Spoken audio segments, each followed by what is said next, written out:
When you hear a synthesizer, that beep, that watchful electronic sound, or a vocoded voice, do you hear a machine? Or do you hear a human? That is the real question, isn't it? It's the central paradox. The ghost in the machine, really. We're surrounded by these sounds. I mean, they're in our pockets, in our cars.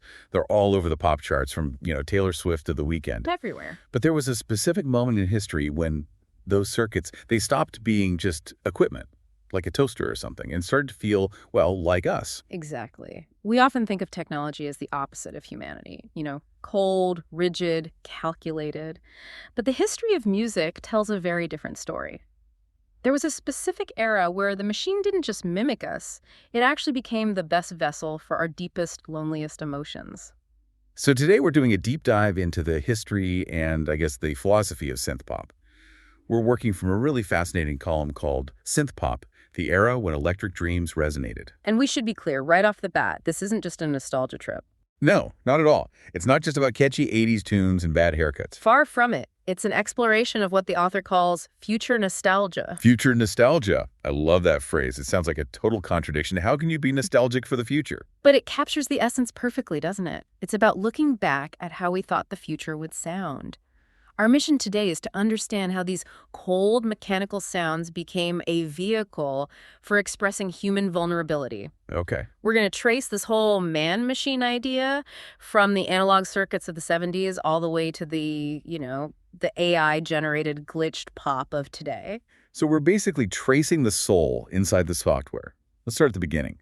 The article points to the 1970s as the moment the machine sort of woke up. But it wasn't just about the music, it was about the hardware itself changing, wasn't it? Precisely. This was the era of democratization. We have to remember that before the mid-70s, a synthesizer was essentially a piece of lab equipment. Right, these massive walls of patch cables. Exactly. Moogs and ARPs that looked like old telephone switchboards. They cost as much as a house and weighed about as much as a car. You practically needed a degree in electrical engineering just to get a sound out of them. It wasn't exactly plug and play. Not at all. Only the elite studios, universities, or, incredibly wealthy rock stars could even touch them. But then, Japanese manufacturers like Roland and Yamaha stepped onto the field. And they changed the game. Completely. They miniaturized the technology. They brought electronic sound down from the ivory tower and into bedrooms, garages, and live houses. They made it affordable and portable. You could carry it under your arm. Exactly. And suddenly you didn't need $1 million studio or a full orchestra to make these futuristic sounds. You just needed a keyboard and an idea. And right at the forefront of that, using this new accessibility, you have the German band Kraftwerk. You cannot talk about this topic without Kraftwerk. Specifically, that track, The Robots. The Robots is the manifesto. When Kraftwerk released that, they were doing something pretty radical. They weren't just using synths to imitate real instruments. I'm trying to make a fake trumpet sound or something. Right. They were leaning into the artificiality. The music was inorganic, repetitive, stiff. But that's the weird thing about it. It's incredibly catchy.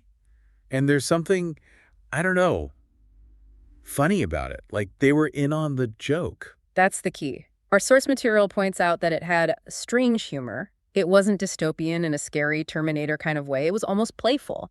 They established this foundational concept of human equals machine. So instead of fearing the robot, they just became the robots. Yes. And that equation, human equals machine, it underpins pretty much all the pop music that followed. They stripped away the ego of the rock star. No sweating guitar solos, no hair tossing. No leather pants. Just men in suits standing perfectly still operating machines. And somehow that restraint unlocked something for everyone else. It gave people permission to be something other than a rock god. It did. It influenced early adopters like Gary Newman and the Human League. They looked at what Kraftwerk was doing and realized they could replace that sweaty, raw passion of rock and roll with these clean, sharp synthesizers. They turned urban melancholy into a beat. Which brings us to the UK scene in the early 80s. This is where the whole aesthetic really takes off. The article paints such a vivid picture of the Blitz kids. The scene at the Blitz Club in London is legendary. You have to imagine the context. It's post-industrial Britain, things are a bit gray, the economy isn't great. Sure. And then inside this club, you have these young people covered in eccentric makeup, wearing this wild, futuristic fashion and creating what became known as the New Romantic sound. It was pure escapism, creating a colorful world because the real one was so drab. But it was a very specific kind of escapism. Bands like Visage, Spandau Ballet, they came out of this. And this is where we hit that core paradox of synth-pop. You have these kids using the coldest, most artificial instruments available to talk about these really intense personal feelings. That's that future nostalgia idea kicking in again. Using the future to fix the present. Neil Tennant of the Pet Shop Boys summed it up best. He famously said, "The synthesizer is a mask to hide emotion." A mask to hide emotion. That phrase just stops me in my tracks every time. Because usually you think music is about revealing emotion, a blues singer pouring their heart out. Exactly. But Tennant argues that by stripping away the natural sound of a guitar or a piano, you can actually speak more honestly about things like isolation. The article calls this the aesthetics of loneliness. It's like wearing sunglasses indoors. It creates a barrier that actually makes you feel safer to be vulnerable.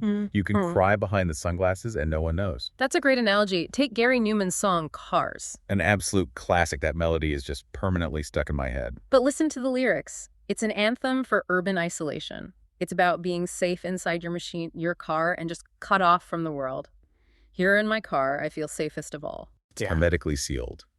And the music matches that feeling perfectly. It sounds sterile, but in a really pleasing way. It doesn't breathe. Or look at Depeche Mode. They used these industrial metallic sounds. They were literally sampling banging pipes and machinery to depict the anxiety of youth.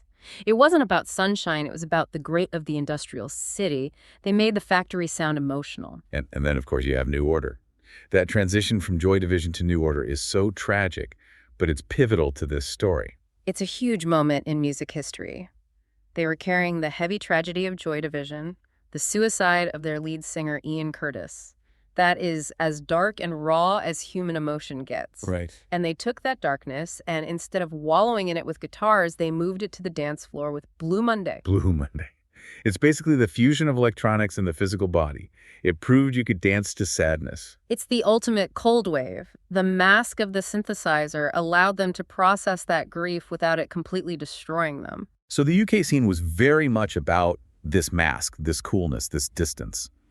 But across the pond, in the US, the machines were being used for something very different. Oh, very different. If the UK was cold and masked, the US was finding the heat inside the machine. And the turning point was 1977 with Donna Summer and Giorgio Moroder. I Feel Love. That song still sounds like it's from the future. It changed everything. Before that, disco had lush strings, horns, orchestras. It was organic. Moroder just stripped all of that away. He introduced a completely electronic beat, a sequenced bass line that just throbbed. Let's pause for a second. For those who might know, when we say sequencer, we aren't just talking about a keyboard, right? Right. Think of a sequencer as a computer script for music. Right. You program the notes into the machine, like on a grid, and it plays them back automatically in a perfect loop. It doesn't get tired. It never speeds up or slows down. So Moroder took human error out of the rhythm section. He did. He effectively took the dance floor into the future. It was hypnotic because it was so perfect. And that opened the door for Prince. Now, Prince is interesting because he played everything, but he loved the machines too. Prince is the perfect counterpoint to the UK sound. He created what we know as the Minneapolis sound. He fused organic funk with these new synthesizers and drum machines, specifically the Lindrum. The Lindrum, that's the machine that gives you that really specific punchy crack sound on the snare, right? That's the one. It's the sound of the 80s. But unlike the British artists who were exploring alienation, Prince found this fleshy groove and raw sexuality within the electronic noise. He made the drum machine sound like it was sweating. He made the robot sexy. In a way, yes. He proved that electronic music didn't have to be stiff. It could be funky. And then, of course, MTV, it just exploded. The visual era. Madonna, Cyndi Lauper, Michael Jackson. Right, and the source material notes that this is when electronic sound really became a style to be consumed. Kraftwerk's whole philosophy of the man machine was reflected in what the author calls the glamorous mirror of American pop culture. It just became bright, colorful, and massive. So we've got the UK coolness, the US groove. But we can't tell this story properly without talking about Japan. The article calls it a quiet revolution, but looking back, I'd argue it was pretty loud. It was absolutely essential. In 1978, while punk was dying in the UK and disco was peaking in the US, you have Yellow Magic Orchestra YMO forming in Tokyo. I feel like YMO sometimes doesn't get the credit they deserve in the mainstream Western history books, but this article places them right at the center. They're the third pillar, and the article makes a very important distinction here. YMO wasn't just imitating Western electronic music, it says they were reconstructing it through an Asian context. What does that mean exactly, Asian context? Well, it means they weren't trying to be Kraftwerk. Kraftwerk was about the European industrial machine, very serious, very rigid. YMO is different. You had this trinity of talent. Ryuichi Sakamoto's academic, almost Debussy-like music theory, Hiromi Hosono's incredible pop sense, and Yukihiro Takahashi's driving rhythm. Wow. When you put those three together, you got Japan's first global electronic vocalization. They used melody differently, didn't they? Yes. They often used pentatonic scales. Just to clarify for our listeners, pentatonic scales are? It's a 5-note scale, famously associated with traditional Asian folk music. A simple way to think of it is if you play just the black keys on a piano, that's a pentatonic scale. YMO fused those traditional melodic structures with the newest cutting-edge Western synths. That fusion is fascinating. Ryuichi Sakamoto had a great quote about this philosophy. He said, "Technology is a means to make music more human." Which is the complete opposite of the humans or robots idea we started with. It is. In the West, we often view technology with suspicion, HAL 9000 or the Terminator. But in Japan, maybe influenced by things like Astro Boy, there's often a more optimistic view of the machine as a companion. Sakamoto saw the machine as a tool to amplify humanity, not to replace it. And that lineage, it helps explain the unique evolution of Japanese pop. If you fast forward to the 2000s, the article draws a direct line from YM to the group Perfume and their producer, Yasutaka Nakata. This is a crucial evolution. Perfume is famous for heavily processing their vocals with auto-tune. Right, and usually when people hear heavy auto-tune, they think fake or talentless. It's seen as a crutch. That's the common criticism. But the article argues the opposite. It says that these artificial voices are actually hosting digital age emotions. Digital age emotions. That's a powerful phrase. Think about how we live today. We fall in love over text messages. We break up over DMs. We see our friends through pixelated video calls. Our communication is filtered through digital noise. So Perfume captures that reality. Exactly. The concept shifted. Being mechanical became synonymous with being kawaii or cute. So the robot went from being scary to being cool and distant to being cute. Exactly. It became a beloved aesthetic. The vulnerability isn't hidden by the mask anymore. The mask is the vulnerability. And you see this maturation with other Japanese artists like Cornelius or Denki Groove, Tofu Beats. They mature the genre by linking these local personal emotions with global beats. The author calls it translation rather than imitation. And that language didn't stay in Japan. It rippled back out to the rest of the world. The ripple effect is massive. Look at Daft Punk. Daft Punk. I always just associate them with French house music. Absolutely, but they've openly admired Sakamoto's sound design. Their sense of melody has traces of that Japanese minimalism. They took that YMO DNA and filtered it through French disco. And the article mentions Radiohead, too. Specifically the album Kid A. Kid A is a fascinating case. It took YMO's idea of painting emotion with electronic sounds and turned it completely inward. The song Everything in Its Right Place. Our source describes it as being cold and beautiful, like a ghost of YMO's BGM or technodelic albums. That's a haunting description, like a ghost, that feeling of something familiar but distant. It just shows how these ideas travel. And now we have the modern generation artists like Grimes, Charlie XCX, and Sophie. I listened to a lot of Charlie XCX. I never really connected her back to YMO or Kraftwerk. Well, the connection is that kawaii factor and the texture of the sound. These artists grew up with anime, video games, Vocaloid culture. For them, kawaii isn't just a Japanese word, it's a global language of aesthetics. They're creating what you could call neo-synth-pop. It's like everything is coming full circle. The playful humor of Kraftwerk meets the digital emotion of Japan. It really is. And that leads us to one of the most profound points in this whole deep dive. The aesthetics of imperfection. Okay, let's unpack this. Because usually when we think of computers and synthesizers, we think of perfection.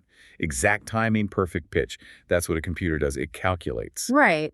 But the tools, sequencers, samplers, auto-tune, they were never really used just for accuracy, not by the best artists. They were used more like brushes to highlight human ambiguity. Like painting with pixels instead of oil. Precisely.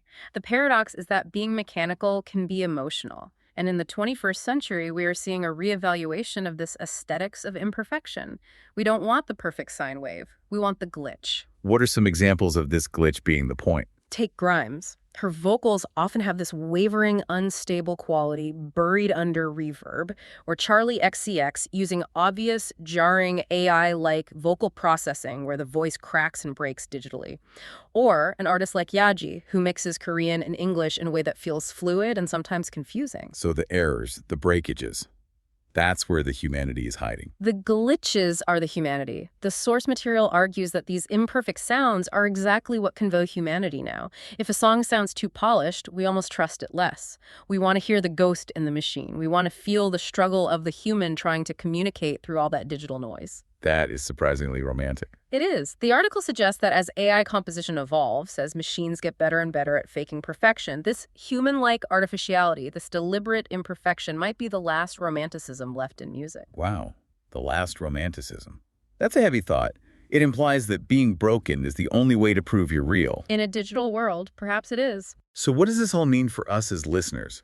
We've gone from Kraftwerk's robots all the way to Charlie XCX's auto-tune. If we synthesize all this, pun intended, the core theme is that synth-pop is two things at once. It's the sound of the future, but it's also the sound of missing the past. Future nostalgia. Back to the beginning. Exactly. We're moved by those 80s sounds today, not just because they're catchy, but because they hold the temperature of an era that believed in the future. That's a beautiful way to put it, the temperature of an era. Think about the 80s. There was a specific optimism about technology mixed with a Cold War fear. Today, we look back at that sound, and it feels like a dream we once had about how the 21st century would sound. We miss a future that never quite happened. It's amazing to think that a bunch of circuits and wires can make us feel so much. We usually try to escape technology to feel human. You know, go for a walk in the woods, unplug. But this genre says we can find ourselves in the technology. It's the ultimate irony. Even as digital technology evolves and even as AI starts writing songs, we humans just keep searching for ourselves inside the machine sounds. We're looking for the ghost. We are. From the electronic smile of YMO in the 70s to the pixelated tears of Charlie XCX today, the future is always resonating within an electronic dream. It's a reminder that no matter how advanced the tool gets, it's the hand holding the tool and the heart behind that hand that really matters. Well, I am certainly going to listen to my playlist a little differently now. I think I need to go listen to Riding and Vroom Vroom back to back just to hear that lineage. That sounds like an excellent plan. Listen for the cracks in the digital surface. Thank you so much for walking us through this electric dreamscape. It was a pleasure. And thanks to you for listening to this deep dive. Keep listening to The Ghost in the Machine. We'll catch you next time.